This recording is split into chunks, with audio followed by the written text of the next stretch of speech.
Let me go ahead and start with this. Cyberpunk is fun, and I am enjoying the game, but we're going to have to talk about it in a critical way, and I'm sure that just by that nature, there's already going to be people jumping in, slamming that dislike button, and leaving without really providing any context. So if you do feel like you need to hit that dislike button, let me know in the comments below why. I would just like to have that discussion with you, because that's what I believe video games, and at their best, are about. They're about these conversations we get to have. Now, all that being said, like I said, the question isn't whether you should or should not play Cyberpunk 2077.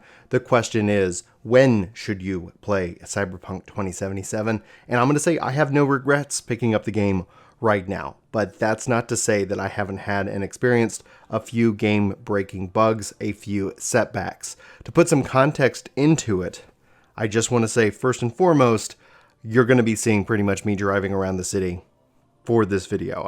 I have absolutely no intention of spoiling anything. So if you're watching this video and you're just seeing me drive around, note that that's on purpose. I love that I can turn off all of the UI in this game. It really allows you to kind of jump in and experience the game in an incredible way. That also being said, I do want to stress that while it should have just taken me about 2 hours to get through the main kind of starting tutorials, in my case, it took me a little under 5 hours due to these bugs, having to reset kind of my progress, having to kind of continue to reset. This is also not basically going to guarantee that you're going to run into these same kind of issues. Let's just be foremost clear about this. Game development is hard. But I trust CD Projekt Red to deliver a product, and that's the question of this video. When should you play Cyberpunk 2077? If this is the game that you've been just dying for, if this is the game of all games, if this is what you've been hoping for all year, I'm sure I don't know why you're watching this video. I'm sure you're having a great time with this game, and hopefully that continues for you. If you're somebody who wants that pristine experience to not experience any kind of setback, well, honestly, I think you can check this game out in January or February. In fact, they've already announced the first free DLCs are coming early 2021, and with that, obviously, we'll see continued bug fixes and more. This is CD Projekt Red, based off their pedigree alone. Even The Witcher 3 launched with issues, but we don't talk about those issues anymore. When we shouldn't, because games aren't static. Games aren't set in stone anymore, and they haven't been for a long time, and that's one of the benefits of the internet. That's one of the benefits of this connectivity that we've got, is that the devs can go and they can change and they can fix and they can implement new and better, and overall the game will be improved. And we've seen this happen with quite a few games.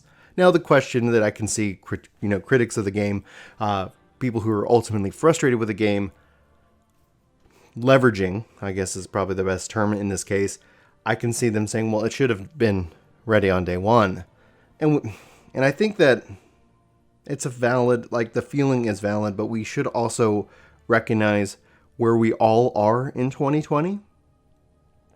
That not only is game development difficult, not only is there a challenge that must be overcome when it comes to hardware, software, teams, giant teams, big open games with lots of complexity. Complexity is a new word of the day. A lot of complexity, and also recognize that it's very difficult within the COVID situation to be able to manage this. If you're frustrated by the state of the game, I'm not telling you that you're wrong.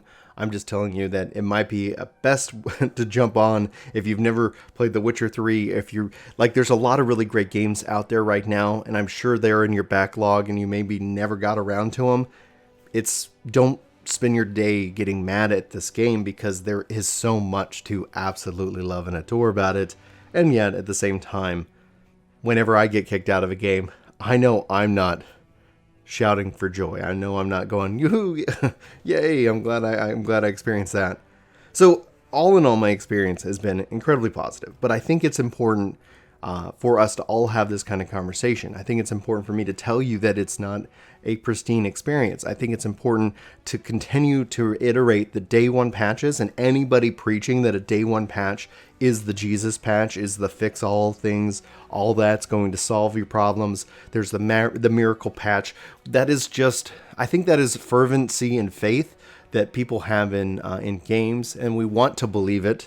That's why it spreads like wildfire. But I can tell you, as a developer myself, both who have made games and has made applications, the size of a patch has no indication of its quality. It just means a file got touched, and because that file got touched, it gets included in the changelog, and then essentially, depending on the file size, could mean a bigger patch. That's just the way that, unfortunately, updates work. But I've seen a lot of talk. I've seen a lot of this. This is gonna fix it. It doesn't need saving. It doesn't need that. Like, it is for what it is. It's really a great experience so far, and I'm looking forward to continuing to have that experience. I'm really at awe at what they have done, and when you just let yourself sink into the world and even turn off that UI, it's powerful. Is it Game of the Year? No, but it's not competing for Game of the Year. But with a couple of updates, a couple of more fixes, 6 months now, 3 months from now, it could be an incredible contender. I don't know necessarily if you're going to like it or not, but that's really up to you. I'm not here to tell you how to think. I'm not here to tell you about a review score. I think they're pointless, especially because they're set in stone. Now, to bring up an old adage, I think it's important to kind of shift the conversation slightly to other reviews. And this is not me trying to judge anybody. This is not me trying to tell anybody how to think or that their opinion is wrong, because it's a silly argument in my mind. Your opinion is your opinion, whether I agree with it or not. But I'm going to bring up IGN. I'm going to bring up some of the big sites with scores of in the 9s. And it only brings me to, obviously, the meme of 7 out of 10, too much water. That's something that's pretty commonly thrown around nowadays. But when I look at that review, I'm wondering if they were in a kind of a hard spot. Like, it comes down to the concept of trust in game reviews. And I think IGN has lost a lot of that. And I don't think their Cyberpunk review actually lends itself to building out trust. I think, I don't know what their position is and what their views are in terms of policy. I didn't write their policy, but I can tell you that I just can't see how this game got that score. I can see how it can get that score and even higher when some of these are worked out, right? I can see how that can happen down the road. And so I get that, maybe they want to set it today, knowing and having that trust in CD Projekt Red, knowing that once those things are worked out, then this is definitely a 9, and that I can probably get behind. But at the same time, I'm wondering, it's like, if it was another game by another studio, something that maybe isn't so beloved by the community, would they have given it a little bit kind of better score? And I say better not in the sense that I'm rooting for it to be lower. I'm just saying more trustworthy score, because these issues that you face, like, I find it difficult that if you're going to be fair across the board, then you have to try to apply that same kind of ruling across the board. Doesn't mean that you might like one game more than another, but it's that if you're going to fault a game for bugs and some of that issues, and you don't apply it elsewhere, that's where I start to go and then I don't know if that's a fact of the community, because are they afraid of that dislike button here on YouTube? People say, I'm not afraid of it. Like, go and effing hit it. I do not care. That's your choice. I'm going to leave it up to you. Go and do what you want to do. But I'm just going to put it to you at that point. That's the only things I start to question. Should they have delayed this game? I don't think they had the choice. I don't think they did. I think essentially, should they have delayed it to 2021 back in the spring last year? Probably. I don't think we knew the overall global mindset of the pandemic. I don't think we had that idea at its core as to what was happening overall. And so I leave it up to you in that regards. And I just question, I don't know. This year sucks, guys. 2020 has been a difficult year for all. I'm not faulting CD Projekt Red for the bugs. I think that's something that's going to work itself out. If it doesn't, I'll be sure to follow up guys and let you know. But I just wanted to get this in front of you to give you this kind of perspective and say that if you're not if you want that pristine experience, wait a couple of weeks, wait a couple of months.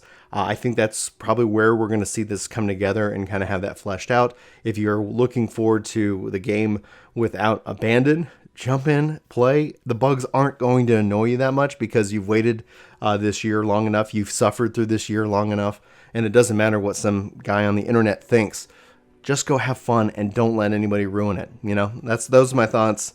I just want to put that to you, get to, and here, hopefully this has been a help in helping you decide whether you should wait or if you should jump in today. If it is, let me know in the comments. If it isn't, you can, I'm sure you'll let me know. Anyway, guys, I love you. Hopefully you've had a great day or having a great day. Hopefully you see you in my next video, but until then, take care.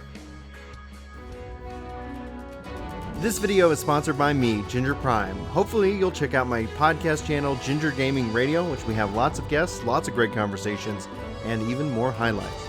Links are in the description below. Let me know what you think. Thanks.